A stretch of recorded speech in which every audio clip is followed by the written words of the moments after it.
How's it going, everyone? I hope you're all doing well. So there's a pretty common stereotype in the phone community that iPhones tend to last a pretty long time. I mean, I've even mentioned it in my reviews before, but this generally comes from the pretty long OS support. So I thought it'd be fun to take two pretty old but pretty close together phones and see how they stack up head to head in terms of how well they actually function in 2021. For this, we're going to be using the iPhone 7 as well as the iPhone 8, seeing as both kind of are getting on a little bit now. However, they are both still supported and I own them. I don't have a 6S, otherwise I'd do this video with that, but does that 1 year make a big difference in performance?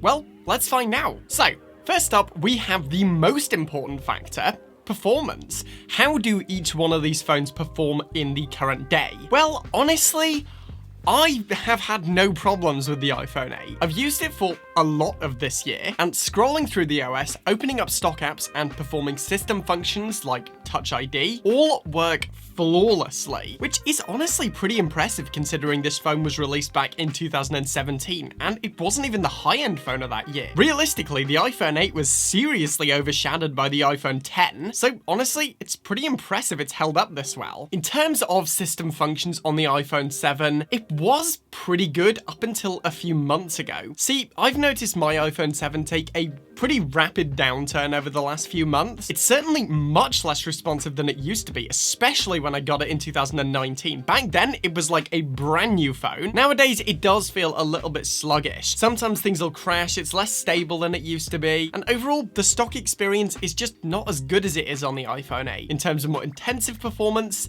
again, I found it to be more of the same. The iPhone 8 is still pretty flawless unless you're doing some really high-end gaming. Whereas, while a lot of the time the iPhone 7 does seem to work pretty well, I've certainly found it to have its issues. As I said, there have been some unexpected crashes recently, and performance is definitely not what it used to be. Now, this could be for a number of reasons. It could be physical hardware limitations, it could be the fact that apps are now being developed for most likely newer phones, and realistically, a 4-year-old iPhone probably doesn't get tested as rigorously as something newer, especially when it comes to small-scale development projects. On bigger development projects though, chances are older phones are given more thought. Fun fact that I learned while I was studying computer science, on big projects, there is usually a dedicated optimizer, someone who gets paid purely to optimize programs. So yeah, how well an app is optimized is definitely a factor. So yeah, gonna have to give this one to the iPhone 8, because despite only being a year apart, there have actually been some pretty noticeable differences. Now we're moving on to the camera, and this has actually been a really fast-moving field in the last few years. We've gone from 1 camera to 2 cameras to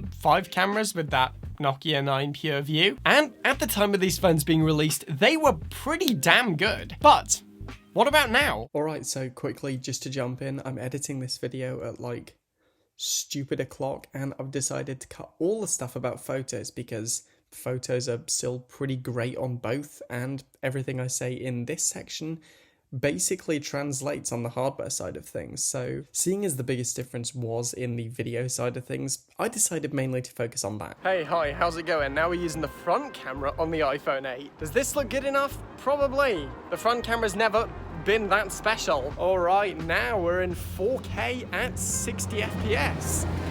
I can't see myself, but I hope I'm in frame. I've always maintained that the iPhone 8 does take pretty decent video. I think this is fine, and so I'd definitely say this phone has lasted in terms of the camera. However, there are a couple of exceptions to this. It doesn't really feature any fancy technology, neither does it feature that dual camera lens unless you go with the Plus model, so whether or not this really does hold up is kind of down to you. Next up, we have the iPhone 7. Does it compete?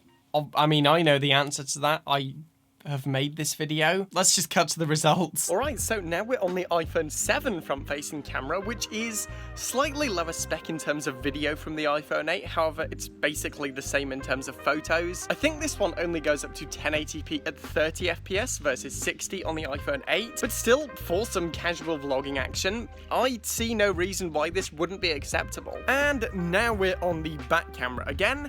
Can't see this, so I don't know whether I'm properly in the shot or in focus. Again, fingers crossed. But this now goes up to 4K at 30 FPS, which is nice, but still, it's not quite as good as the iPhone 8, so even that 1 year of difference in time can make a pretty big difference. There's also better slow motion on the iPhone 8, and while photos are definitely nice on both in my opinion, I certainly have to hand the video side of things to the iPhone 8. So yeah, I'd say while both systems are definitely starting to show their age, there are certain things about the iPhone 8 that do just make it a little bit better, especially on the video side. Finally, and the biggest teller of a phone's age, we have the battery life. Chances are, well, neither will be that great. I mean, realistically, chances are for the entire time they've been owned, these phones probably have been used extensively. So, especially on phones of this age, battery life isn't going to be great. I personally could no longer get through a day with my iPhone 7, unfortunate as it is. And while I could get through a full day with my iPhone 8, I haven't owned my iPhone 8 for many years, like I'm sure a lot of people who own iPhone 8s have. Realistically though, compared to a new phone in 2021,